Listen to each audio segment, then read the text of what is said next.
of the World Expo being held in Dubai from 1st October. India is building one of the largest pavilions for the Expo and are grateful for all the support the UAE has extended to us, including giving us a very strategic and large location to set up our pavilion. The Indian pavilion at the Expo will showcase India's economic, science and diversity and also reflect the growing India-UAE friendship and partnership. I will be personally attending the inaugural ceremony of the World Expo in Dubai, where we will formally inaugurate our pavilion and our association with the World Expo on the 1st of October 2021. During my visit to Dubai, I will also co-chair the 9th meeting of the UAE-India High-Level Joint Task Force on Investments, along with His Highness Sheikh Hamad bin Zayed Al Nahyan, the member of the Executive Council of the Emirate of Abu Dhabi, to review the economic and investment cooperation between the two countries. He and I also agreed on the need to coordinate efforts and promote mutual cooperation between the two countries for cooperation on trade remedial measures. The two sides will identify focal points within the discussions of the free trade agreement and the early harvest component of the free trade agreement, which is currently going to start negotiations from tomorrow. I am confident that the quick conclusion of the CEPA and India's participation in the 6-month-long World Expo at Dubai will further strengthen the excellent trade and economic ties between the two countries under the framework of the comprehensive strategic partnership between the two countries. Thank you very much, Dr. Thani, for all your support and for your agreeing to visit India. Once again, a warm welcome to you and your team, and I look forward to the early conclusion successfully of these discussions and negotiations. Thank you, Your Excellency. Thank you, Your Excellency. My dear friend, Excellency Piyush Goyal, Minister of Commerce and Industry, Consumer Affairs, Food and Public Distribution and Textile, Excellencies, distinguished guests, colleagues from the media, good afternoon and namaste. Let me start by thanking His Excellency and his team for organizing this press conference and for the preparation for the kickoff of our comprehensive economic partnership agreements between the UAE and India.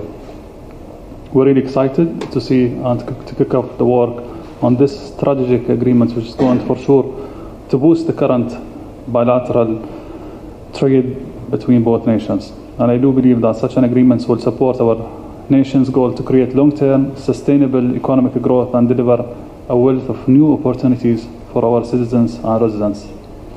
I'm not going to repeat whatever His Excellency just mentioned as a brief on our meetings and on the timeline, but I will speak about the bilateral numbers between both nations. The relation is built on a foundation of 50 years of friendship, mutual trust and cooperation, and with a number of wide range of partnership across energy, telecoms, infrastructure, tourism, food production, agriculture, and many others which are already in place. We do believe that CEPA is a natural extension of this relation and a reflection of our shared common goal to build modern, forward-looking, technological advanced nations capable of meeting the challenges of the future. The UAE is expanding its global horizons by promoting the capabilities and standards and incentives, as well as making it available to investors, entrepreneurships, and talents around the world.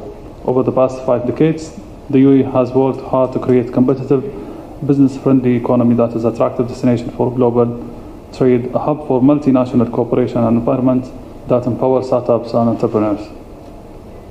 It's an anchor and a spirit of collaboration, and in India we see a natural partner of our goal to enhance investment boost growth, and secure a new era of stability.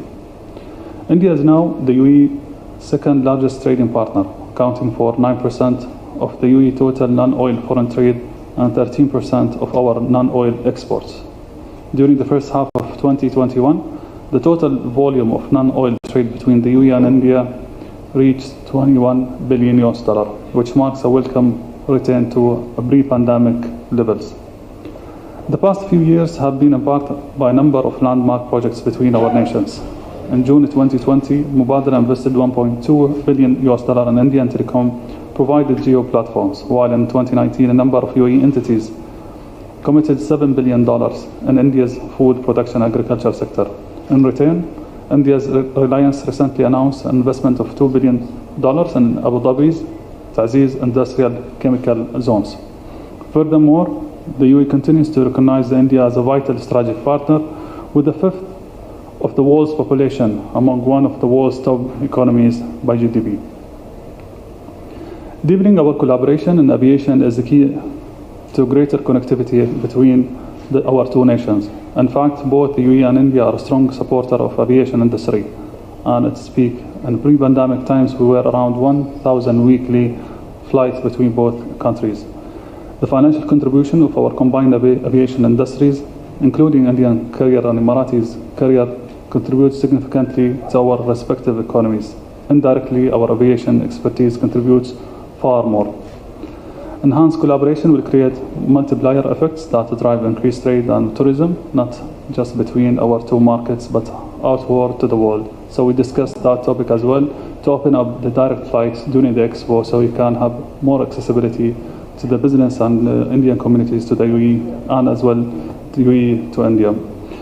On the investment front, we do hope that India's business communities and entrepreneurs continue to see the UAE as a launchpad to access the vibrant, aspirational and rapidly evolving markets of the Middle East and Africa.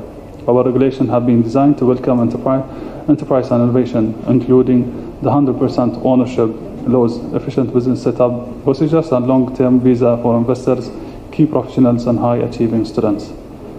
The UAE has also invested billions of dollars in international standard logistic infrastructure, from warehouse to transport links. These are all key components of the UAE's long-term strategy to facilitate economic exchange with the world, whether as a strategic gateway for goods, services, or dynamic platform for new ventures. Our comprehensive economic partnership agreement builds upon our two nations' strong economic, social, and cultural relationship.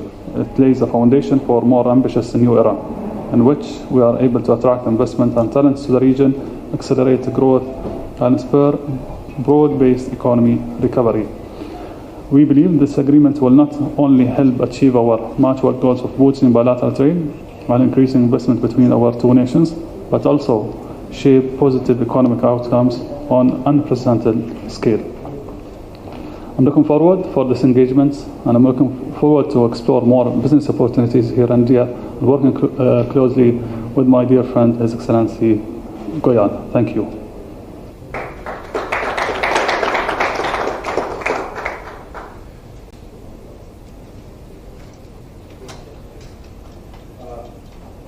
Thank you, His Excellency and Union Minister Piyush Goyal ji. Now I'll request media to first be ready for some questions, limited set of questions, time is little limited. I will request you to please stay focused on the subject. We would not be taking political questions or questions beyond the domain of this thing. Kindly raise your number. The numbers have been distributed. Yeah. Yeah. Please give placard to him. Yeah. Hi sir, Meghna Mittal from Newsrise. I wanted to ask that which are the key items or sectors which India will be focusing on in the negotiations with the UAE, and similarly for the UAE, which are the products, merchandise goods that they are looking for? His Excellency and I have agreed that while the universe of products and services is very large, and usually such free trade agreements get down into nitty-gritties of 10,000 and 11,000 lines of trade, it's important that the discussion should be focused on items which can have an early impact on our trade Therefore, we've decided that those items where there's a clear competitive and comparative advantage for trade between the two nations on both sides, what India can offer or what UAE can offer in terms of both goods and services, will be looked upon as low-hanging fruits, and we'll focus to get those things agreed upfront. So along with the framework of the FTA, we'll have an early harvest component where these items of immediate interest will kick in much faster, and then the teams can over the next few months then finalize the rest of the items. Very logically in India there will be items like textiles, gem and jewelry, footwear or leather products, handicrafts, which would be natural products that we would look at working with the UAE in an expanded fashion. And on the UAE side, I think there are several products. Probably Minister would like to share some views on that. Thank you, Excellency. On the sectors, we're open. As His Excellency said, we want to capitalize on the strength and the strong sectors that we have. For sure, food, medical sectors and medical care equipments are some of the interests of both.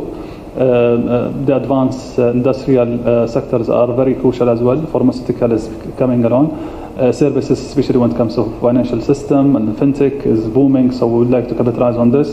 ICT, digitalizations is the game changer in transforming most of the sector, so we're going to make sure that there are dedicated work on that sector.